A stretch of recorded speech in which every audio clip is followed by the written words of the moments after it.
Oke, yang pertama di sini saya akan menjelaskan apa yang dimaksud dengan nilai yang paling mungkin, the most problem value atau MVV.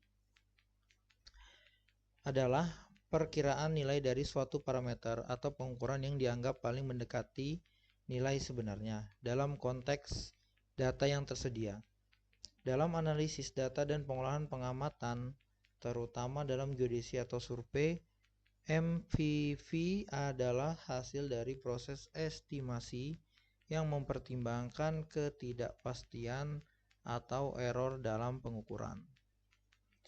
MPV seringkali diperoleh dengan metode penghitungan statik, seperti metode penyesuaian atau metode rata-rata dari beberapa pengukuran. MPV merupakan nilai yang diperkirakan memiliki deviasi atau penyimpangan terkecil dari data-data pengukuran yang diambil, sehingga dapat menjadi representasi terbaik dari besaran yang sebenarnya. Oke, itu mungkin penjelasan yang bisa saya jelaskan mengenai apa itu the most problem value atau MPV. Singkatnya, bahwasanya adalah perhitungan atau perhitungan dengan menggunakan metode statik. Jadi bisa kita menganalisis dari hitungan tersebut dengan hasil pengukuran yang kita ambil di lapangan. Oke, kita lanjut ke soal berikutnya.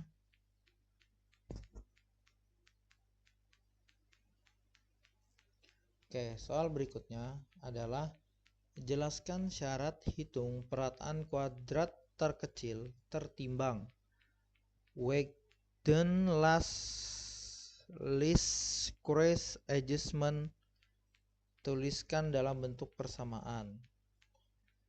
Yang bisa saya jawab di sini adalah perataan kuadrat terkecil tertimbang Wagner least square adjustment adalah metode yang digunakan dalam memproses data survei untuk mendapatkan estimasi parameter yang lebih baik atau yang terbaik dengan memberikan bobot yang berbeda pada pengukuran yang berbeda. Dalam konteks ini, syarat-syarat hitungan untuk perataan kuadrat terkecil tertimbang dapat dijelaskan sebagai berikut. Nah, ini yang model matematis diberikan sistem persamaan. AX sama dengan I. A adalah matriks koefisien, misal matriks desain. X adalah vektor parameter yang ingin diestimasi. I adalah vektor observasi. Bobot setiap observasi dalam vektor I diberi bobot sesuai dengan tingkat keakuratannya. Matriks bobot biasanya dilambangkan dengan W, di mana W matriks diagonal yang berisi bobot dari setiap observasi. Bobot yang lebih besar menunjukkan keakuratan yang lebih tinggi. Jadi inti daripada kuadrat terkecil adalah bobot yang kita hasilkan adalah penentu untuk hasil ukuran yang kita akan hitung. Tuh, jadi ya itu tadi yang bobot setiap observasi dalam vektor I diberi bobot sesuai dengan tingkat keakuratannya. Jadi keakuratannya itu dilihat dari mana bobot yang paling baik. Mungkin itu yang bisa saya jelaskan di soal kedua. Untuk soal ketiga, nah, di sini soal ketiga, saya bacakan soalnya. Apa yang dimaksud dengan model stokastik? Apa fungsi model stokastik dalam hitung perataan? Nah, ini mungkin ada beberapa orang yang belum mengetahui apa itu model stokastik. Model stokastik adalah model matematis yang mempertimbangkan ketidakpastian dan variasi dalam data atau proses yang sedang dianalisis. Dalam konteks geodesi dan survei, model stokastik digunakan untuk menggambarkan bagaimana pengukuran atau observasi terdistribusi secara probabilistik. Berbeda dengan model deterministik yang mengasumsikan bahwa semua variabel dan parameter dapat diketahui dengan pasti. Model stokastik mengetahui bahwa ada variabel acak yang dapat mempengaruhi hasil. Fungsi model stokastik dalam hitungan perataan. Nah, fungsinya ada beberapa macam. Dalam hitung perataan, khususnya dalam metode perataan kuadrat terkecil, least squares adjustment, model stokastik memiliki beberapa fungsi penting. Nah, yang pertama, menangkap ketidakpastian, menghasilkan estimasi yang lebih baik, membangun persamaan residual, validasi dan uji statik, optimalisasi pengukuran. Jadi untuk soal yang nomor 3, itu yang bisa saya jelaskan mengenai apa itu model stokastik dan fungsinya. Oke, kita lanjut ke soal nomor 4.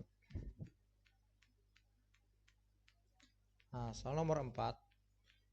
Di sini apa yang dimaksud dengan persamaan pengamatan pada teknik hitung perataan? Berikan contohnya. Di sini bisa saya jelaskan persamaan pengamatan dalam teknik hitung perataan. Parameter adalah hubungan matematis yang menghubungkan parameter yang ingin diestimasi dengan data pengamatan yang diperoleh dari survei atau eksperimen. Dalam konteks perataan kuadrat terkecil, least squares adjustment, persamaan ini mengacu pada model yang digunakan untuk memprediksi nilai pengamatan berdasarkan parameter yang akan diestimasi. Persamaan pengamatan dapat ditulis dalam bentuk I sama dengan AX plus V, di mana I adalah vektor pengamatan atau observasi, A adalah matriks koefisien yang memiliki hubungan antara pengamatan dan parameter. X adalah vektor parameter yang ingin diestimasi. V adalah vektor residual atau kesalahan pengamatan.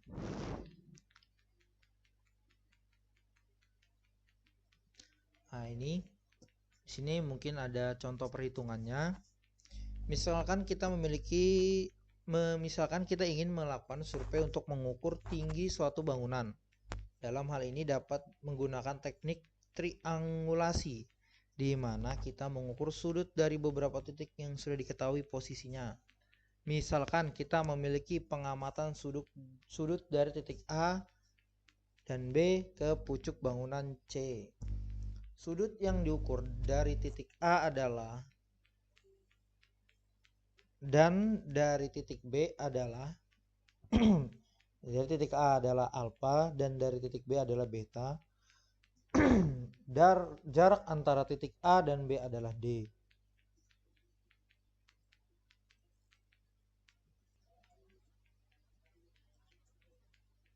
Jarak antara titik A dan B adalah D. Model pengamatan dengan menggunakan hukum trigonometri, kita bisa mengekspresikan tinggi bangunan H dalam fungsi sudut, pengamatan, dan jarak. Rumusnya H sama dengan D kali tan alfa, H sama dengan D tan beta, D kali T tan beta. Dari titik A, dari titik B, H sama dengan D titik A alfa dari titik A, H dan D tan beta dari titik B. Persamaan pengamatan, dalam format persamaan pengamatan kita dapat menuliskan H1 sama dengan D kali tan alfa, A2 sama dengan D kali tan beta. H1 dan H2 adalah pengamatan tinggi bangunan dari masing-masing titik, dan V1 dan V2 adalah kesalahan pengamatan yang mungkin terjadi. Persamaan pengamatan adalah dasar dalam teknik hitung perataan, memungkinkan kita untuk mengaitkan pengukuran dan parameter yang ingin diestimasi. Dengan menggunakan pendekatan ini, kita dapat menerapkan metode perataan kuadrat terkecil untuk mendapatkan estimasi yang lebih akurat dan parameter yang kita ukur. Linear dari parameter X yang ingin kita estimasi. Oke, sudah jelas ya di sini. F adalah fungsi nonlinear Oke, kita lanjut ke soal nomor 5. Jika suatu persamaan pengamatan tidak linear, apa yang harus dilakukan untuk melinearisasi persamaan tersebut? Jelaskan dan tuliskan model matematikanya. Langkah-langkah melinearisasi persamaan non-linear. Identifikasi persamaan non-linear. Misalkan, kita memiliki persamaan pengamatan non-linear dalam bentuk f tutup kurung x buka kurung x tutup kurung sama dengan 0, di mana f adalah fungsi non-linear dari parameter x yang ingin kita estimasi. Jadi di sini kuncinya adalah di f adalah fungsi non-linear dari parameter x yang ingin kita estimasi. Oke, sudah jelas ya. Tentukan titik kira approximation point. Pilih titik kira atau titik awal x0 di mana kita akan melakukan linearisasi. Titik ini biasanya merupakan estimasi awal dari parameter. Gunakan ekspansi Taylor, lakukan ekspansi Taylor di sekitar titik. X0 sama dengan fx0, fx0, x kurang x0 sama dengan 0. Dimana fx0 adalah turunan pertama dari fungsi f pada titik x0.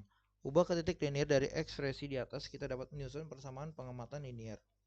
X dikurang x0 sama dengan f dikurang f x0. Dengan menyusun ulang kita mendapatkan x sama dengan x0 kurang f x0 f x0 dikali x0 kurang f x0 f x0.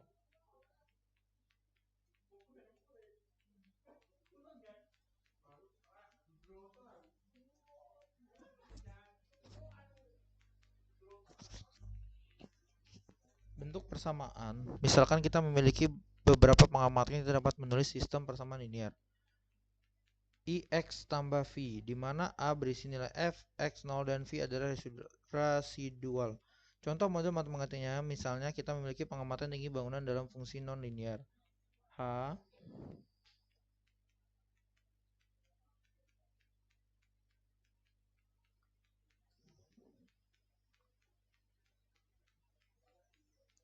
dimana kita H adalah tinggi bangunan dan D adalah jarak dan 0 adalah sudut pengamatan. Ini adalah fungsi non-linear yang harus dilinearisasi. Langkah melinearisasi tentu titik kira.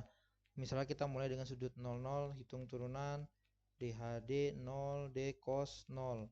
Gunakan ekspresi Taylor H 0 sama dengan H0 plus ditambah D kali cos 0 0 kurang 0.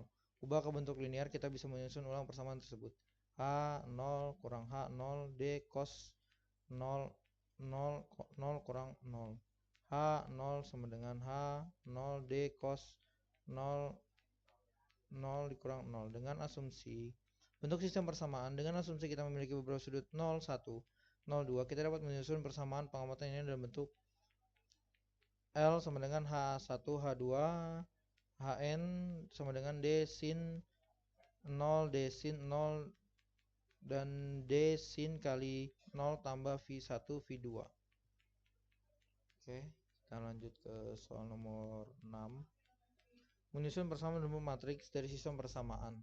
3A ditambah 2B sama dengan 7,85. 2A ditambah 3B sama dengan 5,55. 6A ditambah 7B sama dengan 8,50. Kita bisa menyusunnya dalam bentuk matriks sebagai AX sama dengan L dengan seperti ini matriksnya. Dengan rumus normal equation kita dapat ATA X ATL.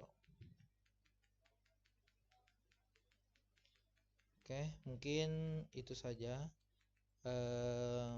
penjelasan yang bisa saya jelaskan mengenai soal dari tugas hitung perataan tugas 4. Terima kasih telah menonton video saya. Wassalamualaikum warahmatullahi wabarakatuh.